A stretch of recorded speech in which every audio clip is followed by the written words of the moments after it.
et par le président de la République.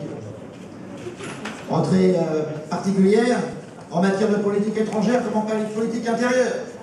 En politique étrangère, Jean-François l'abordera certainement tout à l'heure, il est vrai que des doutes sérieux peuvent se manifester à l'égard de la politique suivie par le président de la République. Et on peut se demander, dans une large mesure d'ailleurs, si la politique étrangère de la France, telle qu'elle est aujourd'hui, est clairement définie.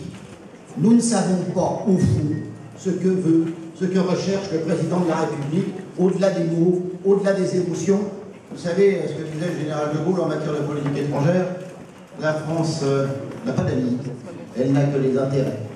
Et il est vrai que, autour de ce qui s'est passé récemment, en particulier en Égypte, je m'étais prononcé d'ailleurs là-dessus, on s'était posé la question de savoir si en définitive le gouvernement français, avec d'autres gouvernements occidentaux, n'avait pas trop tendance à sembler épouser la thèse des frères musulmans plutôt que celle de la laïcité. Nous ne pouvons pas, d'un côté, nous attaquer au fondamentalisme islamique, et puis de l'autre, essayer, sembler, donner le sentiment d'être sur la réserve par rapport à ce qui se passe, hélas, parfois, inévitablement, en particulier en Égypte. Sur le problème de la Syrie, Jean-François se prononcera probablement tout à l'heure, il l'a déjà fait devant la presse à l'instant, mais attendons les 2 prochains jours pour savoir exactement ce que la France et le gouvernement a l'intention de faire. On ne sait plus, en définitive, quelle est la ligne, là aussi, qui est suivie. En matière de politique intérieure, de même qu'en politique étrangère, il faut éviter d'être suiviste à l'égard des États-Unis, suiviste à l'égard du Qatar. Donc on sait très bien qu'il défend les frères musulmans, mais en politique intérieure, on a l'impression que le gouvernement est à la remorque des Verts. À la remorque des Verts pour la taxe carbone, qu'il a annoncée par l'intermédiaire de son nouveau ministre de l'écologie.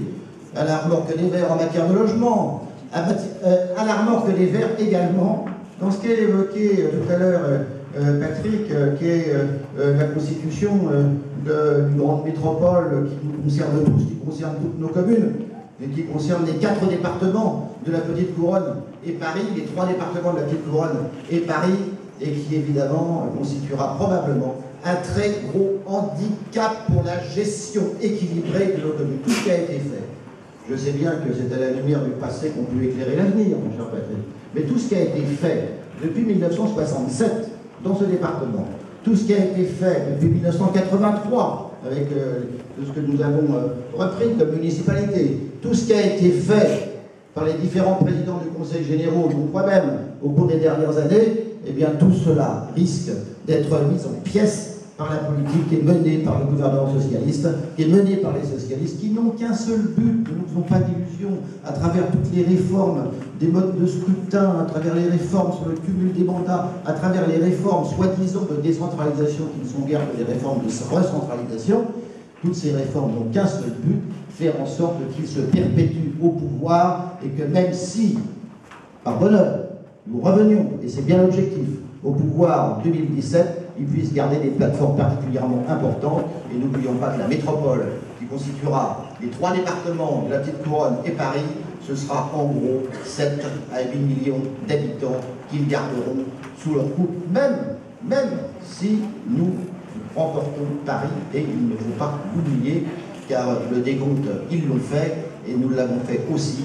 Nous savons très bien qu'ils ont toutes les chances de mettre la main sur une métropole, et mettre la main sur la métropole, ça veut dire quoi?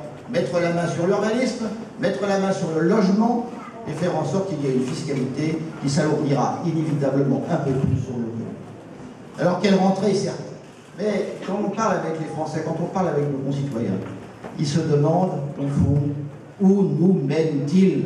Où nous mène-t-il donc?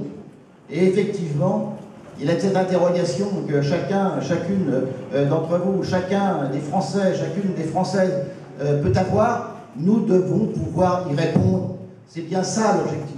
Et il est un fait que c'est vrai, Patrick le disait à l'instant, vous qui êtes porté l'espoir, pas seulement l'espoir de l'UMP, nous ne raisonnons pas en tant que parti politique, nous ne faisons pas comme les socialistes, mais nous raisonnons dans l'intérêt général, dans l'intérêt de la France, eh bien vous portez effectivement les espoirs de notre pays dans l'avenir. Eh bien les municipales qui vont avoir lieu en mars 2014, qu'il est important que vous vous engagiez fortement dans ce combat, qui n'est pas un combat qui est destiné à conserver des positions que nous avons aujourd'hui, mais bien destiné à engager la reconquête et reconquérir un certain nombre de communes de l'ensemble de nos départements. Merci encore Jean-François d'être avec nous aujourd'hui pour commencer ce combat. Et merci à Aurélie Coquelin.